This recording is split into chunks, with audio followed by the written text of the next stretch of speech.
రాజ్యసభ ఎన్నికలకు నామినేషన్ దాఖలు గడువు సమీపిస్తోన్న పోటీ చేసే అభ్యర్థులు ఎవరనే ఉత్కంఠ వీడటం లేదు. దేశవ్యాప్తంగా 27 రాజ్యసభ స్థానాలకు ఎన్నికలు జరుగుతుండగా అందులో 4 స్థానాలు ఆంధ్రప్రదేశ్ నుండి ఉన్నాయి. జూన్ 18వ తేదీన జరిగే ఈ ఎన్నికలకు నామినేషన్ల దాఖలకు చివరి తేదీ జూన్ 8. అయితే ఇప్పటివరకు పోటీ చేసే అభ్యర్థుల విషయంలో స్పష్టత రాలేదు. అసెంబ్లీలో పార్టీల బలాబలాలను చూస్తే కేవలం 11 మంది ఎమ్మెల్యేలు మాత్రమే ఉన్న వైసీపీకి రాజ్యసభకు పోటీ చేసే ఛాన్స్ లేదు. ఏపీ నుండి 4 రాజ్యసభ స్థానాలు కూటమి పార్టీలకే దక్కడం ఖాయం. ఈ 4 ఒకటి జనసేనకు కేటాయించేందుకు టీడీపీ అంగీకరించింది. బీజేపీ కూడా ఒక సీటు కోరుతున్నప్పటికీ ఈసారి టీడీపీలో ఆశావహుల సంఖ్య అధికంగా ఉండటంతో వారికి ఛాన్స్ ఇవ్వకపోవచ్చునని అంటున్నారు. 3 సీట్లకు ప్రాంతాలు, కుల సమీకరణాలు పరిగణలోకి తీసుకొని టీడీపీ అభ్యర్థుల ఎంపిక జరగవచ్చునని తెలుస్తోంది. ప్రస్తుతం వైసీపీకి చెందిన ఆళ్ల అయోధ్య రామిరెడ్డి, పిల్లి సుభాష్ చంద్రబోస్, పరిమళ్ నత్వాని, టీడీపీకి చెందిన సానా సతీష్ రాజ్యసభ నుండి రిటైర్డ్ అవుతున్నారు. టీడీపీకి చెందిన సానా సతీష్ ఏపీలో కూటమి అధికారంలోకి వచ్చాక 16 నెలల క్రితమే మధ్యంతర ఎన్నికలలో రాజ్యసభ సభ్యుడయ్యారు. దీంతో తనకు మరో అవకాశం ఇవ్వాలని టీడీపీ అధిష్టానాన్ని కోరుతున్నారు.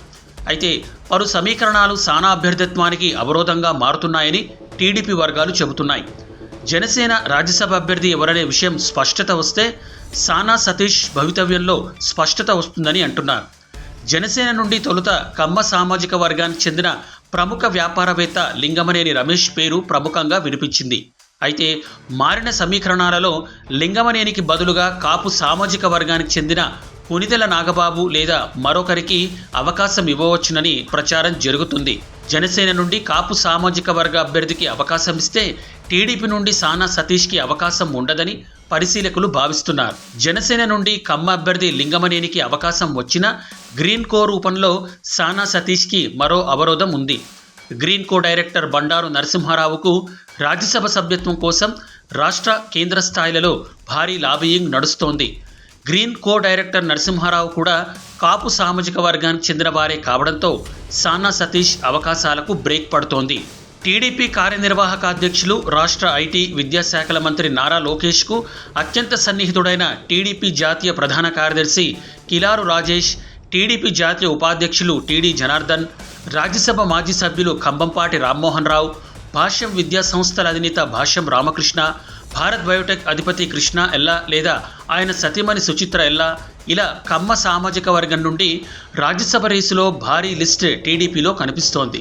అయితే జనసేన నుండి లింగమనేనికి అవకాశం లభిస్తే టీడీపీలో కమ్మ అభ్యర్థికి అవకాశం ఉండకపోవచ్చు. బీసీల విషయానికి వస్తే టీడీపీ పోలిట్ బ్యూరో సభ్యులు యనమల రామకృష్ణుడు రాజ్యసభ సభ్యత్వం ఆశిస్తున్నారు. శాసనసభ స్పీకర్ చింతకాయల అయ్యన్న పాత్రుడి తనయుడు, టీడీపీ రాష్ట్ర ప్రధాన కార్యదర్శి చింతకాయల విజయ్ కూడా రాజ్యసభ రేసులో ఉన్నారు. మాదిగ సామాజిక వర్గానికి చెందిన టీడీపీ పోలిట్ బ్యూరో సభ్యులు వర్ల రామయ్య రేసులో ఉన్నారు. అయితే మాదిగ దండోరా అధినేత మందకృష్ణ మాదిగ, తెలంగాణకు చెందిన మాదిగ ఎన్ఆర్ఐ ఒకరిని సిఫార్సు చేస్తున్నట్లు తెలుస్తోంది. ఏది ఏమైనా జూన్ 6వ తేదీ తర్వాతే రాజ్యసభ అభ్యర్థులు ఎవరనేది స్పష్టత వస్తుందని టీడీపీ వర్గాలు చెబుతున్నాయి.